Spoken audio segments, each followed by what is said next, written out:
everybody's worrying about the existence of the world itself because it's heating up too much. And therefore, one has to really wonder about which part of the world is suffering the most from that heating up of the world. Well, it goes without saying that the part of the world suffering the most is Africa.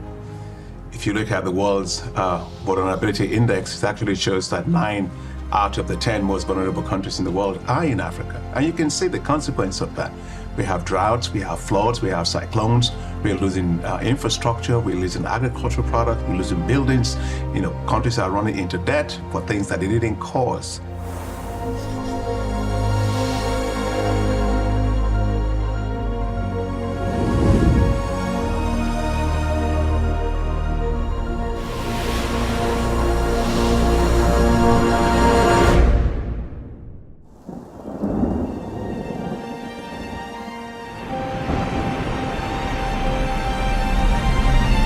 Africa is one of the most vulnerable places on Earth to climate change.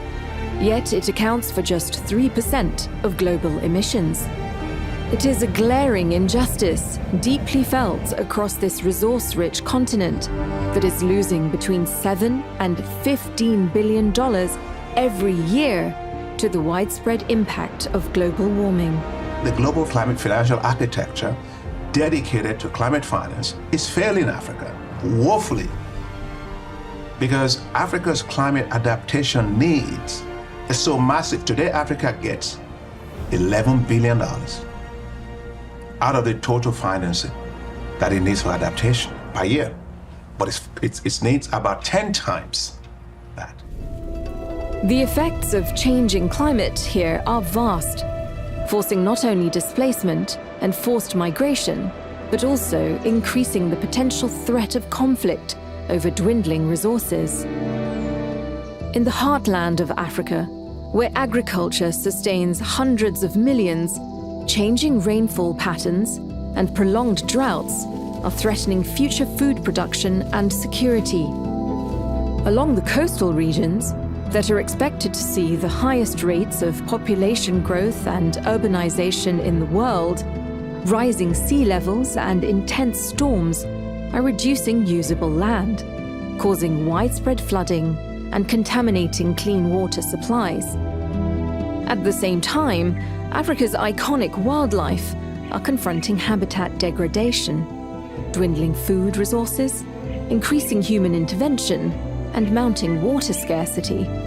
Africa's challenges are so massive.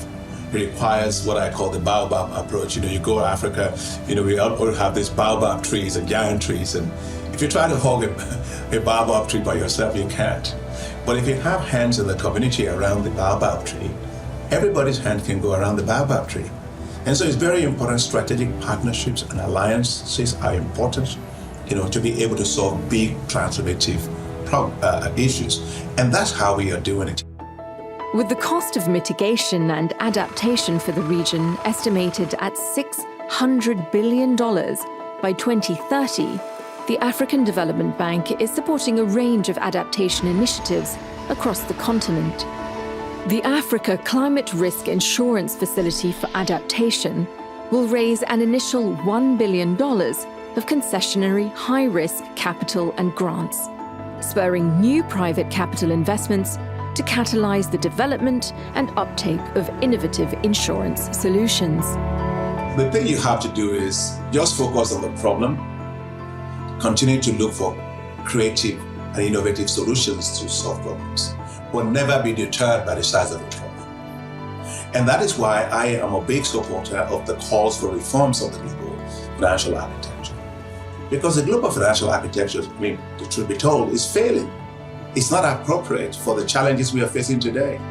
Global support is being provided for the Africa Adaptation Acceleration Program, a joint initiative between the AFDB and the Global Center on Adaptation, which aims to mobilize $25 billion to accelerate and scale climate adaptation over the next 5 years.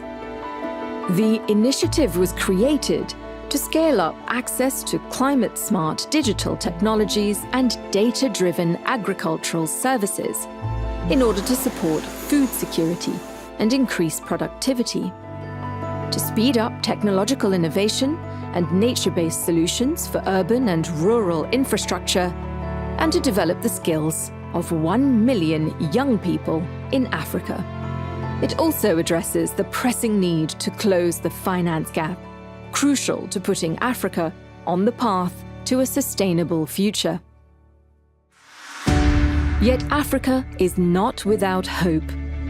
Growing international support underlines the recognition that Africa's sustainable future is fundamental to realizing our net zero ambitions and a better tomorrow for all.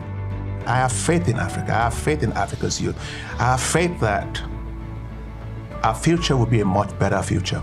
But we've got to work on many things. We have to make sure we invest in infrastructure. We have to make sure that we can feed ourselves. We got to make sure that we can have electricity. We have to make sure that we can have our regional markets working for us.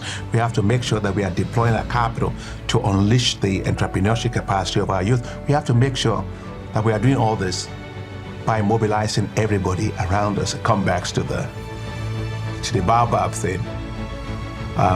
Never walk alone.